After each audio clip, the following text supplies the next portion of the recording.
দীর্ঘ 5 বছর পর প্রাক্তন স্বামীকে দেখার অনুমতি যেন সব কিছু স্থির করে দিল। মনের ভেতর সাফা আবেগের ঢেউ উঠল, যা থামানো সম্ভব নয়।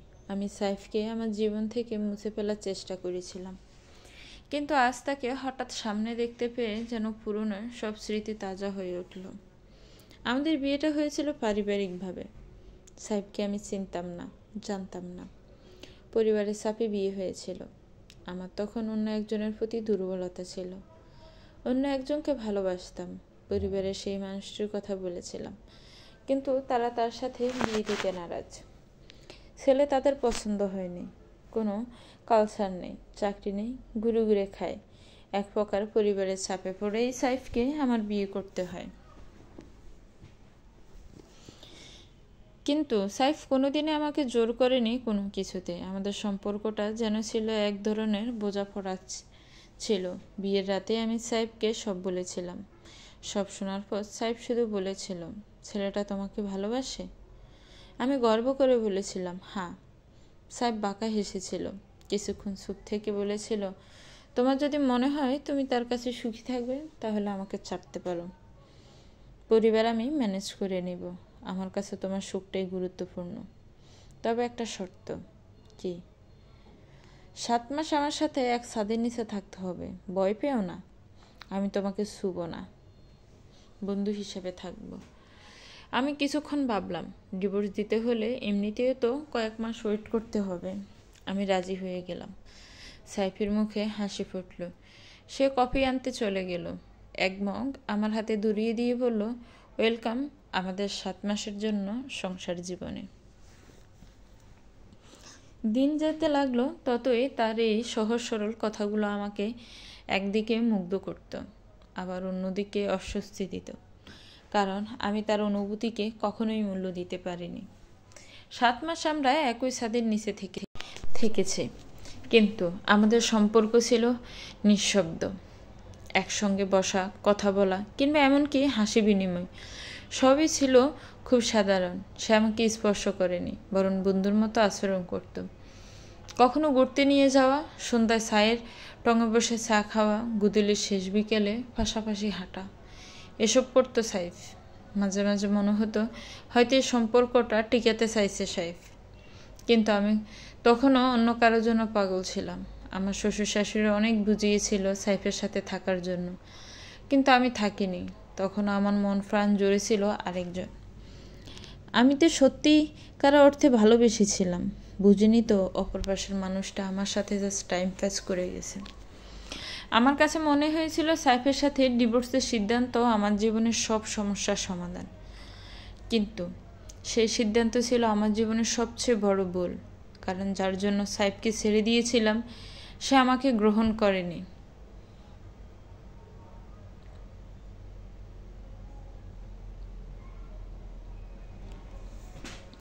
সেই সিটারের কথাগুলো আজও কানে বাজে।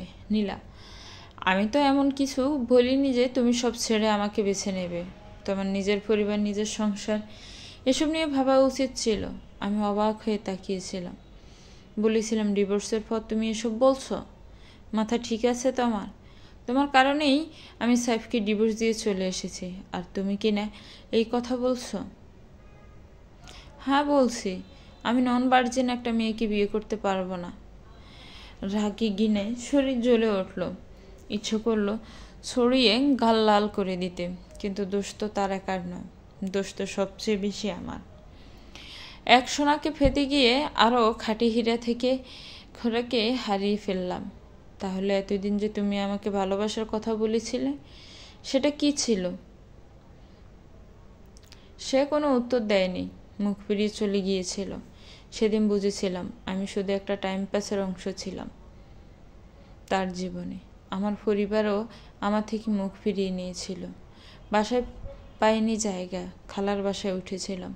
আমার খালাও রাখতে চায়নি তার বাসায়। আমি অনেক রিকোয়েস্ট করে শুধু জব হওয়া অবধি থাকতে দিতে বলেছিলাম। 1 মাসের মধ্যে আমার জবও হয়ে গেল।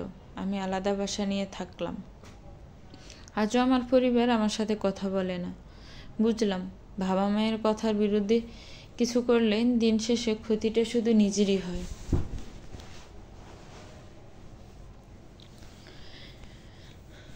5 বছর পর সাইফকে দেখার মুহূর্তে আমার শরীরটা যেন থেমে গেল। তার চোখে মুখে এখনো সেই চিরচেনা গাম্ভীর্য। কোলে ছোট্ট মেয়েটা নিশ্চিন্তে ঘুমাচ্ছে। মেয়েটার গোলাপি ফ্রকের হাসি রূপী রূপ দেখে আমি কিছুক্ষণ চুপ করে দাঁড়িয়েছিলাম। 5 বছর পর সাইফকে দেখে প্রথমবার মনে হলো এই মানুষটাই আমার জন্য পারফেক্ট ছিল, অথচ আমি তার কতটা অবিচার করেছিলাম। হঠাৎ পিছন থেকে শুনলাম পরিচিত কণ্ঠ, নীলা। আমি চমকে উঠলাম, ধীরে ধীরে ঘুরে দাঁড়ালাম। সাইফ আমার দিকে তাকিয়ে আছে, চোখে বিস্ময়ের ঝিলিক। তুমি এখানে? আমি মাথা নেড়ে বললাম, হ্যাঁ, আসলে কেনাকাটা করতে এসেছিলাম। অনেক দিন পর? না, অনেকগুলো বছর পর তোমায় দেখলাম। তুমি এখানে কেন? সে মৃদু হাসল। রাইসাকে নিয়ে এসেছিলাম, একটু ঘুরতে চেয়েছিল। আমি তার কোলের মেয়েটার দিকে তাকালাম। মেয়ে নিশ্চিন্তে তার বাবার কাঁধে মাথা রেখে আছে, মুখে অদ্ভুত একটা প্রশান্তি। তোমার মেয়ে? আমি জানতে চাইলাম। সাইফ মাথা নেড়ে বলল, হ্যাঁ, রাইসা। কিছুক্ষণ চুপ করে থেকে আমি আবার বললাম, তাহলে বিয়ে করেছ?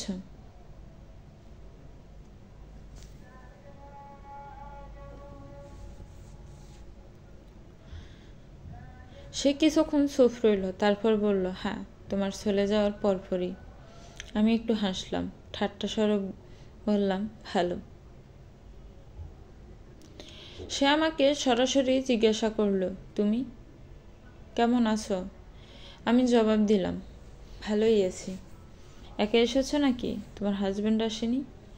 বুকের ভেতরটায় উথাল পাতাল দেহ বয়ে গেল। কোনো রকমে বলে উঠলাম, না, আসেনি। তোমার বউকে দেখছি না যে? সাইফ হাসলো কথার প্রেক্ষিতে। বউ তো আসেনি, বউ বাসায়। ভাবি ভাইয়া কেমন আছে? ভালোই আছে। ভাইয়া ভাবির মেয়ে আছে। ও আচ্ছা, ভালো থেকো, আসি তাহলে।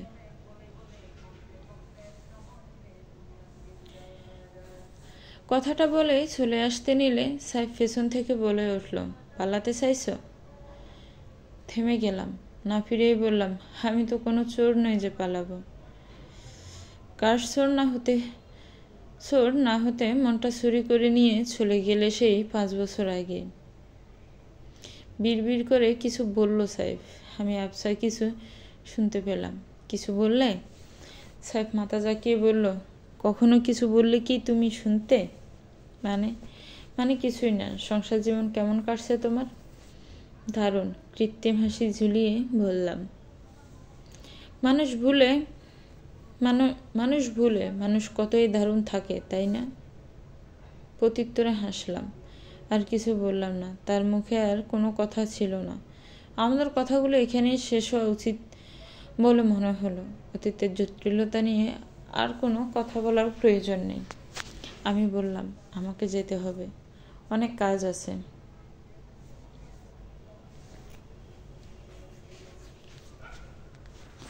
সে শুধু মাথা জাকালো। আমি নির্লিপ্ত হেসে বললাম, তাহলে ভালো থেকো। মলের বাইরে চলে আসলাম। এসে মনে হলো সাইফের মতো একজন মানুষকে হারানো আমার জীবনের সবচেয়ে বড় ভুল। সে আমাকে কখনোই দোষ দেয়নি, বরং আমার মনের স্বাধীনতাকে গুরুত্ব দিয়েছিল। অথচ আমি তাকে মূল্য দিতে পারিনি। শেষ বিকেলের আক্ষেপে রয়ে গেল সাইফ। আমার মন থেকে দোয়া করলাম সাইফ সর্বদা সুখে থাকুক।